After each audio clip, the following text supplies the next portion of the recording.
Yes Hyderabad real estate సమ్మిట్కు HSCC వేదికైంది. Raj news ఆధ్వర్యంలో నారెడ్కో హెచ్ఆర్ఐ సంయుక్తంగా ఈ సమ్మిట్ను నిర్వహిస్తున్నాయి. ప్రభుత్వ ప్రైవేట్ రంగాల ప్రముఖులు ఇందులో హాజరయ్యారు.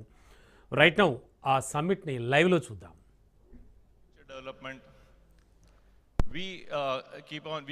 We would like to go in for the innovations. How best I can develop my product. How best I can sell my product. So I need to keep on looking at different areas where I could be, developing these particular software solutions. That is where this non-tech is. So that as an industry, as a construction industry, I'm a non-techer, but at the same time, I give business to these particular solution providers. So that is one is non-tech area where the huge development is there. And most of the companies, the American companies or the European, part of it is European companies, but mostly from the, when we say GCC, what strikes to us is like the American companies. So most of the American companies, they've been, initially it was not, it's not, the GCC story did not start 4-5 years back, but over a period of time, if you start at first Texas Instruments, for the first people to come into India, started looking at India in a different way.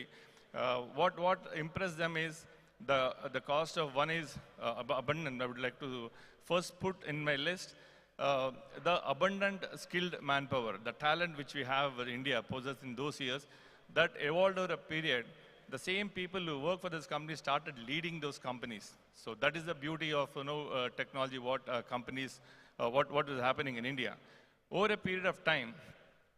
If that was the if it was the people available in India who had been, I would say, imported to the US, most of the time imported to the US, but later now what they realized is, it is also the real estate also plays a major role. When you talk about cost effectiveness, it plays a major role of both the combination of availability of human resources and real estate.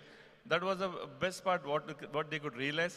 And slowly they started outsourcing their projects to India. Outsourcing the projects to India is like the leaders or the main people who stay in the US, only their operators and mid-level managers were in the Indian company. Even you talk about the larger companies, the main core crux is to be in the US.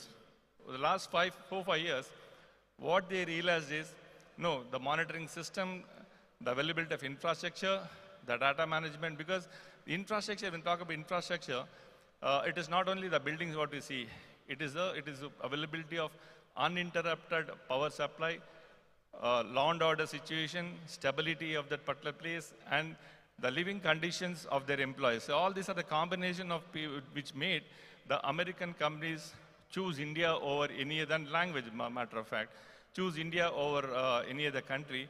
And in India, of course, India is it has become more of a global village.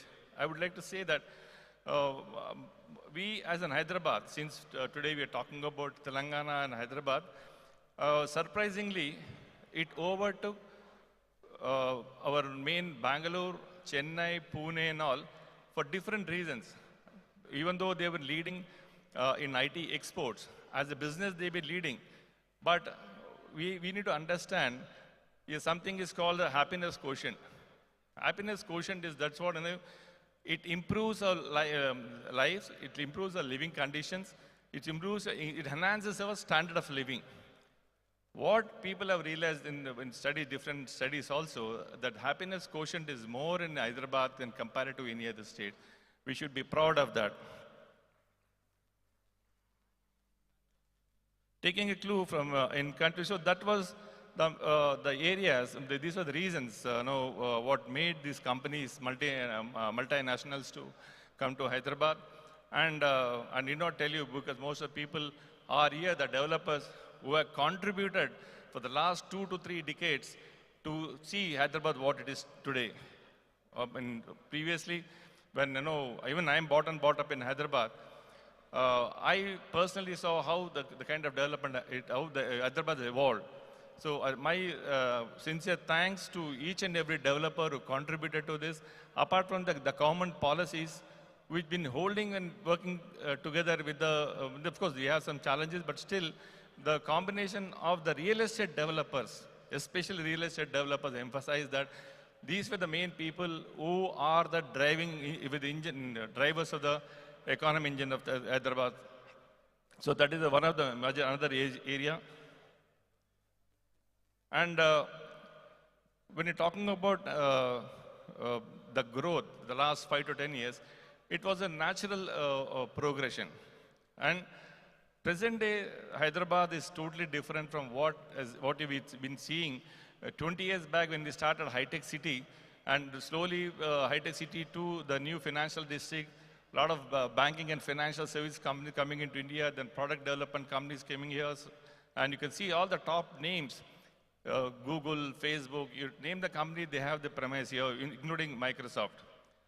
So this natural progression over a period of time forced the leaderships of those companies to shift to Hyderabad. So when the leadership is shifted to Hyderabad, obviously the companies start expanding.